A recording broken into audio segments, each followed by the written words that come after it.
सिद्धांत अवधूत चिंतन श्री गुरुदेव नगरनिवासी राजाधिराज सद्गुरू श्री रामकृष्ण सरस्वती स्वामी महाराज की जय।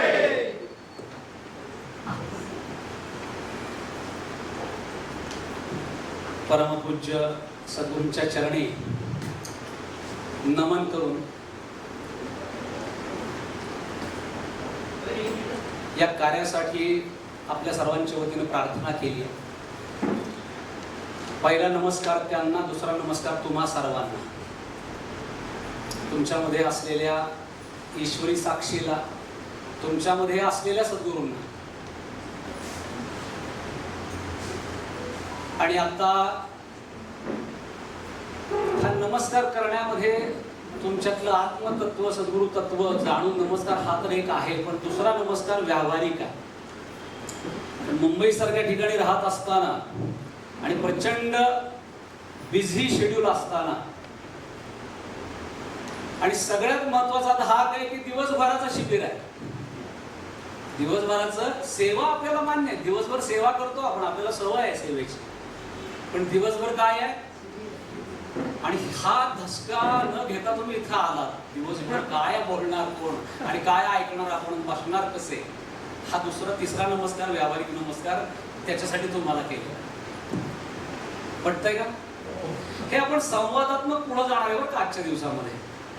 हे भाषण नाहीये, हा संवाद आहे। आणि हा तुम्ही शक्यतो तोंडाने ज्याचे उत्तर दिली शाळेसारखी, आपण शाळेतच बसलोय सुदैवाने, तर तुम्ही त्याचे शब्दामध्ये जर प्रत्युत्तर दिलं तर मला खूप बरं वाटेल।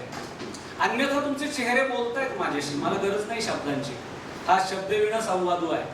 पण तरी देखील तुम्ही जर बोलला तर जो थोडासा इथून हटके कुठेतरी गेलाय मनाने, तो जागेवर येईल परत, अरे नाही सगळे ऐकतात मला। पण एक 3 मिनिटामध्ये मी 3 ते 4 मिनिटात प्रस्तावित करतो की नक्की आपल्या शिबिराला सामोरं कसं जायचंय। शिबिराला आलो आपण, देहाने इथं येऊन पोहोचलो, पण आता मनाचा जो ड्रिल आहे, मनाची जी शिस्त आहे ती काय, एक नक्की लक्षात ठेवायची की हे सगळं मार्गदर्शन सद्गुरूंचंच आहे। आणि सद्गुरूंचं मार्गदर्शन इतकं सहज, सुलभ, सोपं, सुगम, 4 स लावले मी, ते सहज साध्य होणार आहे, कळणार आहे, सुगम आहे, सोपं आहे, सुलभ आहे। याचं कुणीही माझ्यासारख्या यक्कश्चित व्यक्तीने निरूपण करण्याची गरज नाही की कमॉन हे जरा थोडं गूढ आहे, या मी जरा या आणि मी तुम्हाला काय करतो जरा मी समजावून सांगतो। ह्या दांभिक अहंकाराची सद्गुरूंच्या चरणी कुठलीही गरज, महाउपद्व्याप मी का करतोय, जर सहज सोपं आहे तर हे उद्योग मी का करतोय, तर शब्दशः असं काही शिबिर घ्यावं, बोलावं याची कुठलीही कल्पना, धारणा मनात नसताना या शिबिराची रचना झालेली आहे। म्हणजे अक्षरशः यातलं कणमात्र मुद्दे असो किंवा त्याची रचना असो ही माझी नाही, आधीच क्लिअर करतो। दुसरी गोष्ट, हे आता पीपीटी जे आहे ही सलग जर वाचली आपण तर 15 मिनिटाची होईल, मग 9 तास काय बोलणार त्याच्यावर? 15 मिनिटाची पीपीटी वाचून होते, तिच्यावर 9 तास काय बोलणार आपण? तर ती पीपीटी मी केलेली आहे आणि 9 तास सद्गुरू बोलणार। हे काम मानवी आहे आणि जे बोललं जाणार आहे ते सद्गुरूंचं कार्य आहे। मी असा दांभ अजिबात मिरवत नाही की माझ्या मुखातून सद्गुरू बोलतात, शब्द जपून लक्षात घ्या।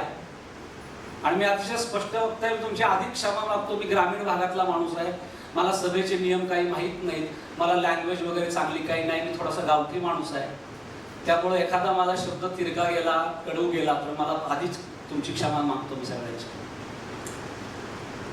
आणि त्यामुळे तुमच्या जर हे लक्षात आलं की साळुंक मंजुळ बोलेवाणी परी विश्वंभरे बोलविले किंवा बोलविता धनी, हा जो बोलविता धनी वेगळाची हा जर तुमच्या लक्षात आला सुरुवातीपासून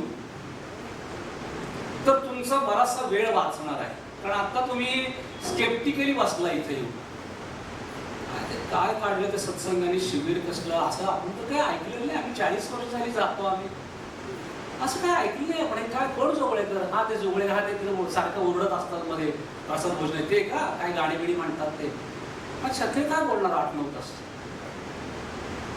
आणि नीट चौकशी केली का फराळकरांनी, काजोळकरांनी, महेशनी, बरोबर आहे, दिवस वाया जायचा. ह्या ज्या सगळ्या शंका मला घेऊन तुम्ही बसलाय, तुमच्यापैकी अनेक जण जे जे हसले ते, त्या शंकांना पूर्ण विराम द्या. कारण नियोजनाच्या क्षणापासून सद्गुरू आहेत हे हा कार्य हे संपूर्ण सुचवणारे ते आहेत आणि वेगवेगळ्या ठिकाणी अरेंज करण्याची बुद्धी देणारे आणि करून घेणारे सुद्धा. आणि याच्यात तुमच्या मनात कुठेही शंका नाहीये, पण कधी कधी मानवी भाव आपला डोक्यावर, म्हणून सांगितलं की इथं कोण बोलतंय आणि कसं बोललं जातंय ह्याच्याकडे फारसं लक्ष देऊ नका. बोलणारा माणूस चुकीचा असेल, बोलायची एखादी पद्धत चुकीची असेल, एखादा शब्द चुकीचा जाईल माझ्या तोंडून, पण बोलणारा कोण आहे.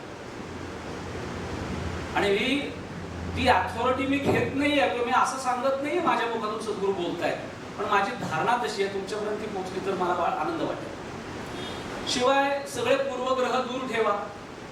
या ठिकाणी आपण सत्संगावर बोलणार नाही, नथिंग डुईंग. सत्संग मंडळाच्या कार्याविषयी बोलणार नाही, तुमच्या आयुष्यातल्या वैयक्तिक अनुभवावर बोलणार नाही, देवस्थानावर बोलणार नाही, देवस्थानच्या काही कार्यक्रमाविषयी की देवस्थानच्या कुठल्या काही उपक्रमांविषयी किंवा कुठल्या शंकांविषयी आपण बोलणार. आपण फक्त स्वतःच्या उद्धाराविषयी बोलणार आहोत. एक स्वच्छ लक्षात ठेवायचं की मी माझ्या उद्धारासाठी इथं आलेलो आहे, मी सत्संगासाठी सुद्धा आलेलो नाही. मी फराळकरांना, महेशला, काजोळकरांना वाईट वाटेल म्हणून आलोय हे पण विसरून जायचं. आपण आलेलो आहे आपल्या उद्धारासाठी, सद्गुरूंसाठी सुद्धा नाही. तर लक्षात येईल, मी आता जे जे काही बोलतोय हे तुमच्या पुढच्या काळामध्ये लक्षात येईल. ते पूर्वग्रह बाजूला ठेवणं आणि जे नियोजित मुद्दे आहेत त्याच्या व्यतिरिक्त सद्गुरूंचे इतकं प्रचंड ज्ञान आहे, रत्नांची खाण आहे. असं शिबिर 1000 दिवस चाललं तरी पुरे एवढा डाटा आपल्याकडे आहे सद्गुरूंचा. पण आज आपण काय करणार आहोत, ह्या मुद्द्यांच्या अनुषंगाने चर्चा करणार आहे. त्याच्या अनुषंगाने तुम्हाला काय इनपुट्स अभिप्रेत तुमच्याकडून, पटल्याचे न पटल्याचे इनपुट्स, आणि हा हो आम्हाला माहिती आहे असं सांगितलं. याच्या व्यतिरिक्त वैयक्तिक मुद्दे काही जर असतील तर त्याला आत्ता पुरेसा वेळ आपल्याला देता येणार नाही. तुम्ही ते मुद्दे लिहून ठेवा, आपण पुढे भविष्यात त्या मुद्द्यांवर कधीतरी चर्चा करू. कदाचित माझा एखादा संदर्भ तुम्हाला पटणार नाही, कारण सगळे जुने लोक आहेत, 40 वर्ष, 30 वर्ष, 50 वर्ष जाणारे. एखादा मुद्दा तुम्हाला पटणार नाही, माझा संदर्भ तुम्हाला पटणार नाही अशी शक्यता आहे, शक्यता आहे. तर विनंती माझी अशी आहे की पेपरला गेल्यानंतर आपण जो शहाणपणा दाखवतो तो इथं दाखवायचा. किती अभ्यास करून पेपरला गेलो आपण आणि एखादा अवघड प्रश्न आला तर आपण काय करतो, हा बोलायला पाहिजे, हा ऑप्शन टाकतो, बाजूला ठेवतो, जे येतंय ते सोडवतो आणि मग शेवटी जे आलं नाही त्याला. माझी तुम्हाला प्रार्थना आहे सगळ्यांना की एखादा मुद्दा नाही पटला तर असं कसं सद्गुरू तर असं सांगितलं अशी ह्याच्यामध्ये ह्या चिंतेत राहू नका, तो बाजूला ठेवून द्या आणि ते लिहून काढा. आपण नंतर त्या मुद्द्यावरती. गावामध्ये एक व्यक्ती आजारी पडला, त्याला नेलं, म्हातारा व्यक्ती होता, त्याला नेलं पटकन. मागोमाग घरचे सगळे गेले, डॉक्टर होते, त्यांनी तपासलं त्याला. लहान मूल आलं 5-7 वर्षाचं. काय झालं, काय झालं आमच्या आबांना? अरे आबांना बाबू झालाय. डॉक्टरने काय सांगितलं, मुलाला सांगितलं बाबू झाला. त्या शेतकऱ्याचा, त्या म्हाताऱ्याचा शेतकरी मुलगा आला तिथं, शाळा जास्त न शिकलेला. का म्हणजे आबांना काय झालं, जरा मला थोडी सूज वाटते आतड्याला, लिव्हरला. आणि त्या म्हाताऱ्याचा एक मुलगा डॉक्टर आहे, त्यांनी 15-20 मिनिटांनी फोन केला या डॉक्टरला. काय झालंय आबांना? मला जरा लिव्हर सिरोसिसची शक्यता वाटते. त्यांना काही हॅबिट होते का? नाही हो, नॉन अल्कोहोलिक लिव्हर सिरोसिस असावं असं मला वाटतंय. बघू आपण ऑब्झर्वेशन करूया आणि रिपोर्ट्स करूया. आता डॉक्टर ह्या तिघांशी प्रत्येकाशी खोटं बोलला का? हा काय बोलला? ज्याच्या त्याच्या समजण्याच्या कुवतीच्या पात्रतेनुसार त्या क्षणी तो बोलला. कारण लहान मुलाला नॉन अल्कोहोलिक लिव्हर सिरोसिस नाही करणार, त्याला भाऊ झालाय सांगायला पाहिजे. कृष्ण कितीही पूर्ण पुरुष आणि कितीही 8वा अवतार असला तरी तो पेंद्याला गीता नाही सांगत. त्याच्याबरोबर गोट्या खेळेल, दहीभात त्याला भरवेल, काला खाईल, लपंडाव खेळेल, पण त्याला गीता सांगत. सुदाम्याला सुवर्ण नगरी देतो, पण त्याला सुद्धा गीता सांगत नाही. हा जर आपण संदर्भ लक्षात घेतला तर आपण सुदैवाने स्वतःला सगळ्यांनी अर्जुनाच्या जागी मानायला हरकत नाही. कारण आज आपण ह्या गीतेचं अध्ययन करायला आणि ती गीता जीवनात उतरवण्यासाठी आपण आलेलो आहोत. आपण सगळे अर्जुन आहोत, गीता ते सांगणार आहे.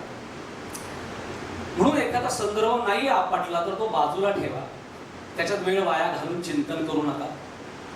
हे सगळं लिहून काढा. तुम्हाला एखादा मुद्दा वाटला की नाही रे याच्यामध्ये हा खुलासा व्हायला पाहिजे तर लिहून घ्या, ते मला सांगा, म्हणजे माझ्या व्याख्यानात पुढे आपण ती सुधारणा करू. आणि शिबिर संपायच्या आधी मात्र शेवटच्या सेशनमध्ये प्रत्येकाने कमीत कमी 10 ओळी शिबिराच्या बाबतीत लिहायच्या. ते शिबिरात काय झालं आणि त्यात आपल्याला काय लक्षात आलं, स्वतःची प्रत्येकाची वैयक्तिक अनुभूती कमीत कमी लिहायची. कृपा करून तुम्ही कुणी हे कंपल्शन मानू नका, कारण हे पहिलं शिबिर नाही आणि हे अनंत काळ चालू राहणारी, आपण मगाशी पराडकर म्हणले, हे अनंत काळ चालू राहणारी प्रोसेस आहे. दुसरी गोष्ट, आपण आपल्या आवाहनाच्या पत्रात म्हणलेले की गावोगावी प्रत्येक ठिकाणी ते सुनील जोगळेकरांनीच करावं अशी सुद्धा कुठलीही कल्पना याच्यामध्ये नाही. आपण फक्त काहीतरी एक सुरुवात करतोय, ज्या सुरुवातीनंतर आपण काही काळानंतर आपण याचा एक असा छान सिलेबस बनवू जो कुणीही कुठेही कुठल्याही सत्संगात किंवा आदरद्यान सत्संग जी सद्गुण अध्यात्म केंद्र अभिप्रेत त्याच्यामध्ये तो घ्यावा. म्हणून सगळ्यांनी असं लक्षात ठेवा, हे जोगळेकरांचं शिबिर अटेंड करायला आपण आलेलो नाही, तर एक भावी दिशा ठरवायला आपल्या वैयक्तिक उद्धाराची आणि समाजाच्या विकासाची आपण आलो आहोत. म्हटलं का प्रस्तावनेला नमनाला घडाभर तेल अशी म्हणते. नमनाला घडाभर तेल का घालावं लागतं? कारण आपल्या देवस्थानात अशा प्रकारचा उपक्रम पूर्वी झालेला नाही. पिरकुटला एकदा 99 साली सद्गुरू देहावस्थेत असताना एक शिबिर झालं होतं, कार्यकर्ता शिबिर पिरकुटला, मार्च 1999 मध्ये. मी होतो तिथं 3 दिवस. पण ते सुद्धा कार्यकर्ता शिबिर होतं आणि ते प्रसार आणि सेवेच्या अनुषंगाने शिबिर होतं. व्यक्तिगत उद्धाराचा त्याच्यात फारसा विषय, आता आपण याच्यात व्यक्तिगत उद्धाराचा जास्त विचार करणार, याच्यात सेवेचाही फार संदर्भ असणार आहे. कारण ते काय आहे आपण पुढे बघूया की साधक शिबिराची गरज आहे का, तर काय वाटतं आपल्याला, साधक शिबिराची गरज आहे का नाही?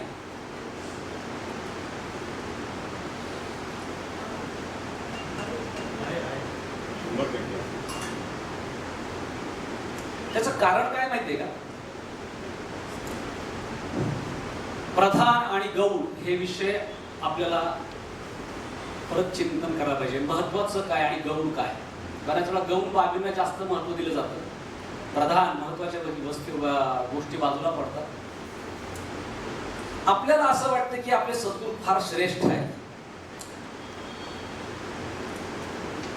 आणि कळत नकळत आपण त्यांच्या श्रेष्ठत्वाच्या, त्यांच्या गुणगानाच्या सगळ्या प्रोसेस मध्ये आपल्याला आपल्या जबाबदारीचं विस्मरण होतं, असं माझं स्वतःबद्दल चिंतन आहे. आतापासून लक्षात घ्यायचं बरं का, मी जे काही चांगलं बोलेन भक्तांविषयी ते तुमच्याबद्दल असेल आणि जे काही मी वाईट बोलेन ते माझ्याबद्दल असेल, ते माझं आत्मचिंतन असेल. एखादी गोष्ट आपण करत नाही असं जेव्हा मी म्हणेन तर तुम्ही तुमच्याकडे नाही बघायचं, माझ्याकडे बघायचं, काय नालायक आहे, करत नाही तरी बोलतो असं म्हणजे काय होईल, कोणाला अपराधी वाटणार नाही, मला चालेल अपराधी वाटत. तरी प्रेरणा कुठून मिळाली? तर जेव्हा लक्षात आलं की अरे बाबा आपण पुन्हा पुन्हा येतोय आणि तेच विषय, तेच अनुभव, तेवढंच, आणि त्याच्या पलीकडे वैयक्तिक उद्धाराच्या याच्यामध्ये सद्गुरूंनी सांगितलं नसतं तर गोष्ट वेगळी, पण सांगूनही त्याचं पुढे चिंतन घडताना दिसत नाही. आणि मला आता सद्गुरूचरणी 27 वर्ष झाली. ते 27 वर्षानंतरचा हा विषय आहे. 2.5 वर्ष मला त्या अवस्थेत लाभ झाला आणि मग हळूहळू चिंतन सुरू झालं. आमच्या बारामती सत्संगात आम्ही अध्यात्म बैठक घ्यायला सुरुवात केली की सद्गुरूंच्या विचारांचं चिंतन करायचं, अमृतकळ घ्यायचे, गुरुवाणी अमृतकळश ग्रंथ घ्यायचे, एक वाक्य वाचायचं, सगळ्यांनी त्याच्यावरती बोलायचं, एक वाक्य घ्यायचं, सगळ्यांनी बोलायचं. आणि अशी ही परंपरा आमच्याकडे जवळपास 2000 सालापासून चालू आहे. पण त्यातनं लक्षात आलं की मग लोक तक्रार करायला, हो आपल्याकडे हे होतं, हे बाहेर नाही हो कुठं ऐकायला मिळालं, ही अमुक एक गोष्ट, तमुक एक गोष्ट. मग लक्षात आलं बेला कुठेतरी आता सिंक्रोनाइज करायला ते मुद्दे सद्गुरू सुचवले, प्रेरणा दिली त्यांनीच, मुद्दे सुचवले त्यांनीच. देवस्थानात आल्यानंतर तिथं जी काही चर्चा होते, आपल्याला असं आहे की अनेक वर्षाच्या साधनेनंतर तुम्हाला या गोष्टी कळतात की समोरचा माणूस काही आचरण करतोय का नाही करत, का नुसतंच बोलतोय. अशा अनेक बंधूंची उदाहरणं समोर आली की आपण जेव्हा पटकन म्हणतो नाही अवतरणिका रोज वाचली पाहिजे, तेव्हा असा मी एकही दिवस अवतरणिका चुकत नाही असं म्हणणारा एकही व्यक्ती 27 वर्षात मला भेटलेला नाही. आणि तुम्ही वाचत असाल आणि तुमचं माझी कधी चर्चा झाली नसेल तर मी तुमची क्षमा मागतो. प्रधान आणि गौण तुम्हाला पुढे सांगणार आहे की महत्वाचं काय आणि कवी महत्वाचं काय आणि न महत्वाचं काय. आणि त्याच वेळेला मग दुसरे सत्संग आहेत, मी कुणाचं नाव नाही घेत, वारकरी संप्रदाय असेल, ह्या गुरूंना मानणारे, त्या गुरूंना मानणारे, त्या गुरूंना मानणारे. आणि मला जेव्हा कळलं अरे एवढा फॉलोअर समाज लाखोनी आणि आडातच फारसं काही नाही, पोहऱ्यात किती येणार, त्या व्यक्तीच्या दर्जाच्या नाहीत. म्हणजे हे मी नाही ठरवलं, सद्गुरू सांगितलेल्या चौकटीत बरं का, मला काही अधिकार नाही, हे आपला अधिकार नाही कुणाचं संतत्व किंवा त्यांची हे ठरवायची पात्रता. त्यांनी सांगितलेल्या चौकटीत नाही बसलो. पण लोक तर लाखो फॉलोअर आहेत आणि लाखो फॉलोअर असून शिवाय ती प्रचंड काहीतरी दैनंदिन जीवनामध्ये शिस्त पाळतायत. काही पूजेची असेल, वाचनाची असेल, सेवेची असेल, तेवढे मला वाटलं की ह्या गोष्टी आपल्याकडे लॅकिंग आहेत. गौतमशी सत्संगांमध्ये ह्या गोष्टी लॅकिंग आहेत. आणि मग एक सद्गुरूंनी फॉर्मॅट सुचवला की 340 दिवसांचं महात्म्य काय, 340 डेज. 340 डेज वर्षाचे दिवस किती, मग 340 दिवसाचं महात्म्य का सांगितलं माहितीये का. 4 दिवस उत्सवाचे, 12 दिवस सत्संगाचे आणि 2-3 दिवसाच्या, 1 दिवसाच्या किंवा ग्रंथ स्टॉलच्या सेवेचे इतर दिवस, असे एकूण 25 दिवस यातनं आपण वजा केले. कारण या 25 दिवसांमध्ये आपण सद्गुरूंना अभिप्रेत असल्यासारखं वागत असतो, सद्गुरूंनी सांगितले तसे वागत असतो, तो परफॉर्मन्स आपण करत असतो. पण जेव्हा कुठलाही उत्सव नाही, सेवा नाही, असे 340 दिवस, ज्या 340 दिवसाचा मी पूर्ण मालक आहे, पूर्ण मालक 24 तासाचा, त्या दिवसात मी काय करतो, त्या 340 दिवसाची आपल्याला चर्चा करायची नाही. आम्ही करतो ना सत्संगाची, जेवढा आमच्याकडे छान व्यवस्था असेल मान्य आहे. उत्सवाला काय मी गाड्या भरून जातो मान्य आहे, काय स्टॉल लावतो आम्ही मान्य आहे. 3 दिवस आम्ही सेवेला जातोय, अकलूजला जातोय, परभणीला जातोय, याला जातोय, त्याला जातोय मान्य आहे. माझा विषय उरलेला 340 दिवसाचा चालला. ज्या वेळेला तुमच्यामध्ये कुणीही येऊ शकत नाही, सद्गुरू आणि तुमच्यामध्ये कुणीही येऊ शकत नाही, तुमची साधना आणि तुम्ही याच्यामध्ये कुणी येऊ शकत नाही, हे 340 दिवस. हा वेळेचं पुढं मागं होईल, कारण दिवसातून द्यायला सांगितलंय फक्त 1 तास मॅक्सिमम. सद्गुरूंनी तुम्हाला आपल्याला कुठेही प्रपंचापासून विभक्त केलेलं 1 तास दिवसभरात, तो कसा द्यायचा दिवस ते आपण बघणार आहोत. इथं कुठेही मार्गदर्शन मी व्यक्तिगत काही विचार लागणार नाहीये, प्रत्येकाने आपापलं चिंतन करायचं. मी फक्त मुद्दा सुचवणार आहे, कंपल्शन काही नाही.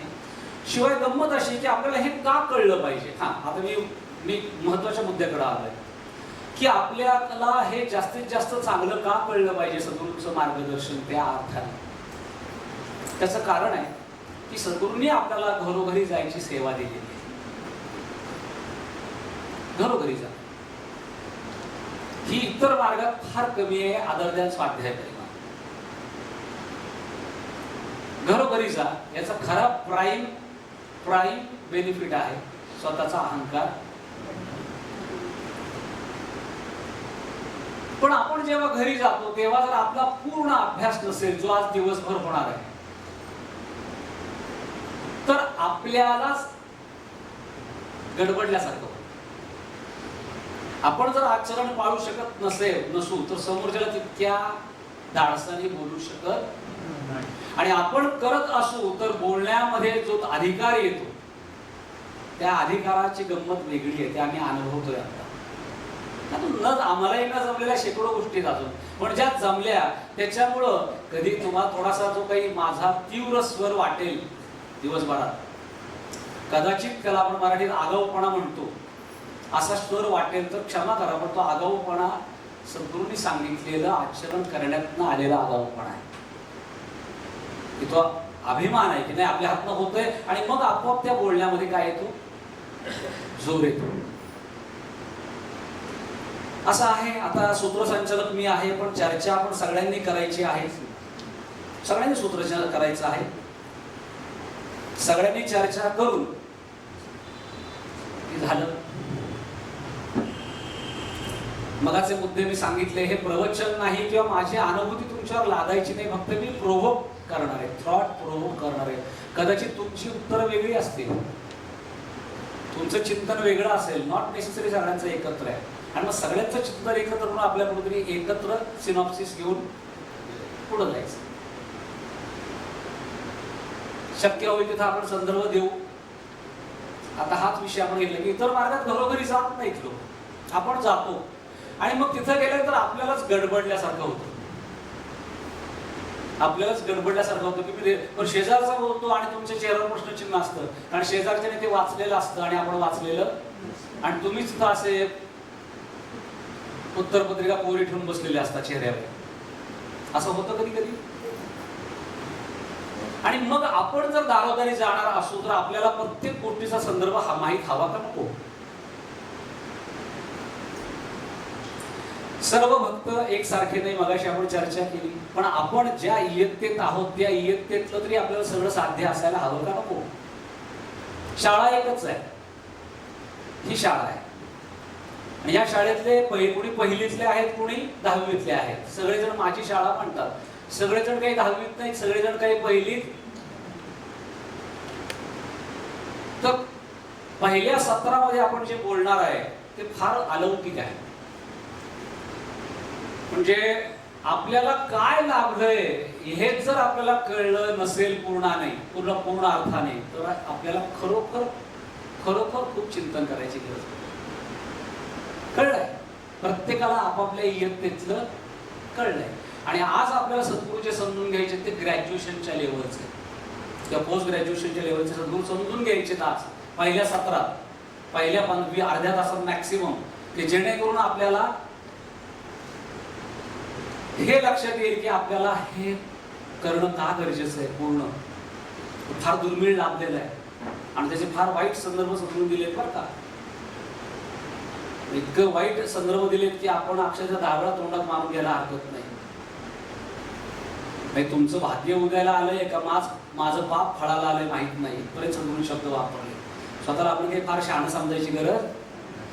चरण लाभलेत म्हणून आपण ग्रेट आहोत, पण ज्या दर्जाचे चरण जर लाभलेत त्या दर्जाचं जर आपलं वर्तन किंवा आपली समज नसेल तर अलाउड आहे. तसं व्हावं का नाही. आणि होणार असेल तर कोण करून घेणार आहे. सांगा विषय, मला करायचं काहीच नाही, पण मला तीव्रतेने संकल्प करायचा आहे आणि मला काय येत नाही हे आधी माहित पाहिजे. मला आपलं काय झालं, आपलं काय, people don't know what they don't know, असं झालंय. आणि हे कशामुळे झालं की सद्गुरू आपल्या आयुष्याचा आधार, आपल्या आयुष्याचं सुखनिधान, आपलं संपूर्ण जे काही आहे केंद्रीभूत ते सद्गुरू चरणच आहेत. आणि त्यांची महानता, त्यांचे अनुभव, त्यांचं दिव्यत्व वर्णन करताना आपण स्वतःला अक्षरशः हरवून जातो. पण हे करताना या भावनिकतेमध्ये कुठंतरी जबाबदाऱ्यांकडे दुर्लक्ष होऊ शकतं. आपल्याला त्याच्याकडे कॉन्सन्ट्रेट करायचं आहे. मी सूत्रसंचालक आहे, योगदान सर्वांचंच आहे, सगळ्यांनी बोलायचं आहे. हे मी सांगितलं भाषण नाही, मध्ये मध्ये आपण बोलणं अभिप्रेत आहे. दीपासी 50 पाणत्यांना 50 काड्या आपण ओढत नाही, एक पण ती पेटली की दुसरी पेटवतो. जसं ह्या शिबिरातून एका दीपातून अनेक दीप प्रज्वलित व्हावेत आणि पुढे ह्या दीपांमधून हजारो दीप प्रज्वलित व्हावे, हे शिबिराचं मुख्य आजचा उद्देश आहे. आजचा दिवस साजरा करणं हा फक्त उद्देश नाही, हा फार छोटा उद्देश आहे. याच्या पुढचा उद्देश पूर्ण अभिप्रेत आहे. आणि त्या उद्देशासाठी are we ready? Are we ready?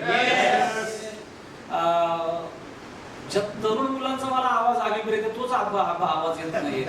आपण तयार आहोत का? आता आपण एक महिलांना विचारू, त्यांचा आवाज कमी आला. आपण तयार आहोत का? म्हणजे काय झालं, मला बरोबर मध्ये थांबवा बरं का. तुम्हाला जर वाटलं की बरोबर नाही चालले तर सरळ उठून थांबा. हे काय कुठल्या दिशेला चाललंय? शिबिर सगळ्यांचं आहे, वेळ वाया सगळ्यांचा जाणार आहे, काही लाजू नका. चूक असेल तर तिथे ठोका, मला सुद्धा. असं काही भावनिकता ठेवून बसू नका, असं मध्ये कसं बोलायचं, कारण सगळ्यांचा वेळ वाया जाईल नको ना. आणि तुम्हाला खरोखर मी प्रार्थना करतो की मी त्या धारणेने आलेलो आहे, अख्खा तुमचा दिवस वाया घालवायचं मला काही प्रयोजन माझ्याकडं. त्या दिवसाचा मॅक्सिमम उपयोग व्हावा, वयस्कर लोकांना वेगळ्या प्रकारे व्हावा, तरुण मुलांना वेगळ्या पद्धतीने व्हावा. लक्ष द्या तुम्ही, कारण आपल्याला खूप करायसारखे आहे. आणि सद्गुरू जर ह्या काळात सद्गुरूंना अभिप्रेत असलेले सद्गुरू आपल्याला कळले तर प्रचंड प्रगती आहे. जो मोक्ष सांगितलेला आहे अतिशय दुर्मिळ, तो मोक्ष सुद्धा एका जन्मात प्राप्त करून घेण्याची ताकद सद्गुरूंनी दिलेली आहे. पण फक्त दर्शने दोष नासती, कोणी सद्गुरूंनी सांगितलं, अरे हो ते पेंद्याला सांगितलं, तू अर्जुनच बाळा. दर्शने दोष नसती त्यांच्या मुखात आलं म्हणजे खरं असेल का नसेल, पण ते कुणासाठी? तुमची इयत्ता वाढली असेल तर नुसत्या दर्शनाने दोष नाहीसे होतीलच, मग तोपर्यंत पडून राहायचं का आपण? तर काही हातपाय हलवायचे नक्की ना, ते हातपाय हलवायला आज आपण चर्चा करणार. आता माझं प्रस्तावना संपली. दुसरा एक घडाते दुसऱ्या नमनाला. कसं वाटलं हे ऐकल्यावर? नक्की स्पष्ट सांगा मला. आवाज नाही उदाहरणांचे कसं मी डोक्यात एकदम फिट बसलो. पीपीटी 15 मिनिटाची सर, धाड धाड धाड वाचली आपण, नाश्ता केलाच, आपण चहा घेऊन निघून जाऊ. हा पीपीटीचा विषयच नाहीये. आणि त्यातले अर्जुन मी का म्हणलं, ही माहिती 500,000 लोकांमध्ये पोहोचली आजच्या शिबिराची. त्यातले अनेक अर्जुन असे असतील की त्या विचारांना यायचे म्हणून शक्य झालं, पण काहींना समजून नाही आले. पण तुम्ही आले म्हणजे तुम्ही कोण आहात? मी आलो 250 किलोमीटरवरनं, मी आहे ना अर्जुन त्या अर्थाने. आणि कालपासून निघालो, परवा संध्याकाळपासून. पुढे जाऊ.